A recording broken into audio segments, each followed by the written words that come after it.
Welcome to Nguyen Nam Podcast channel. Though we often don't think about them in this way, dogs are really about people, those long ago figures who developed particular breeds for particular tasks. Some breeds, like the Doberman Pinscher, Teddy Roosevelt Terrier, and Sesky Terrier, owe their existence to just one visionary person. Other breeds were brought into being by specific groups or classes of people. If civilization is the intersection of a group of people with their environment, so too are their dogs. With coats that evolved to survive the local climate, body styles developed to navigate native terrains, and characters that fit into the social values of the day, our purebred dogs are living, breathing moments of history, reflections of the far-flung cultures that developed and nurtured them.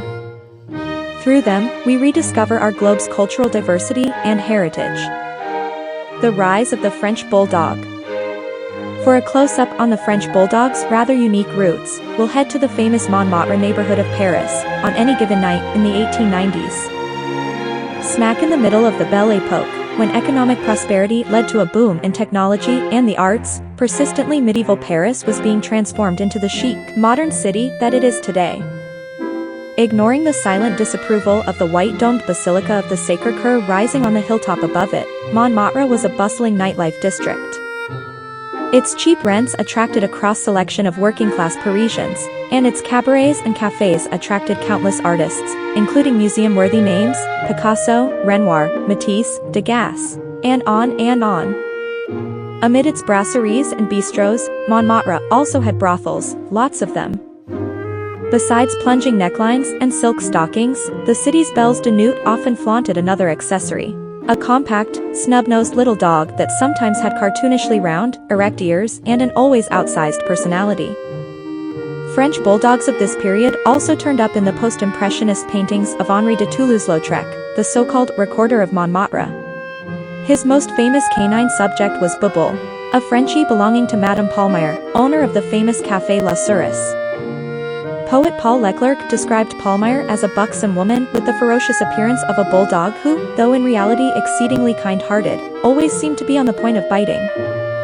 Bubble, for his part, was famous for urinating on the ankles of those patrons who had the temerity to try to pet him. The English Toy Bulldog. Our vignette in Montmartre is just the midpoint of the French Bulldog's journey, one which spanned 3 countries, 2 continents, and virtually every social class before the breed was molded into the consummate companion we know today. As its name suggests, the French Bulldog derives from Britain's native bulldog, which as far as relatives go was bigger and, during the early part of the 19th century, at least, badder. Bulldogs had to be if they were to compete in bull baiting, which involved grabbing an enraged bovine by the nose and hanging on for dear life. When bull baiting and other forms of animal combat were banned in England in the 1830s, bulldogs headed to the show ring, where they were divided into classes by size, including ones for the smallest of these charmers, the English Toy Bulldog. As early as the 1810s, machines that could manufacture textile goods 100 times faster than the human hand threatened to undo the literal cottage industries of the English countryside. In Nottinghamshire, famous centuries before as the home of Robin Hood, a shadowy figure with a similarly rogue operating style emerged. Ned Ludd led a revolt of angry textile workers who pounded the newfangled machines with sledgehammers in the dead of night, and wrote letters of protest sent from Ned Ludd's office, Sherwood Forest.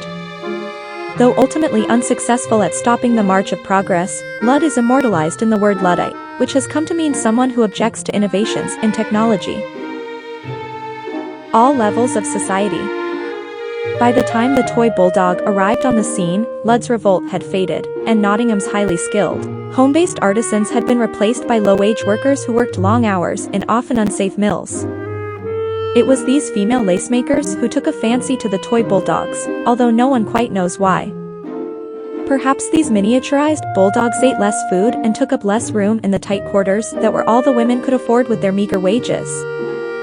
Maybe they fit snugly on a lap, where they made an attractive detour for fleas that were otherwise human-bound.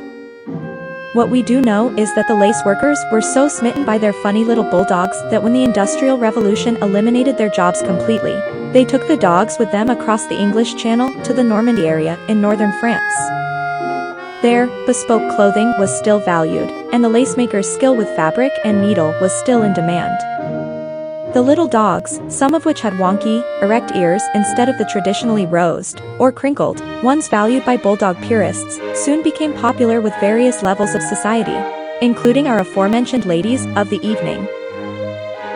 But the French Bulldog's popularity didn't stop there. Its courtesan connection made it chic among power brokers and even royals of the day. Grand Duchess Tatiana Nikolaevna, daughter of Tsar Nicholas II, had a beloved Frenchie named Ordipo. It is believed that Ordipo met the same unfortunate fate as the rest of the Russian imperial family.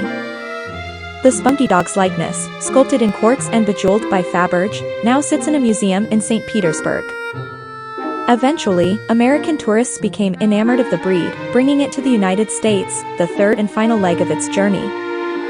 A French Bulldog is even recorded as going down with the Titanic. Her owner, banker Robert Williams Daniel, insured her for 150 British pounds, or about $17,000 in today's US dollars. Daniel survived the sinking. The dog, named Gamin de Picome, did not. The Frenchies that did make it to this side of the Atlantic invariably proved the breed's charms knew no borders.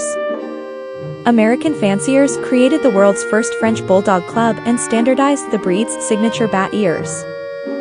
Produced in England, popularized in France, and perfected in America, this adorable little bowling ball of a dog has charmed everyone from call girls to kings.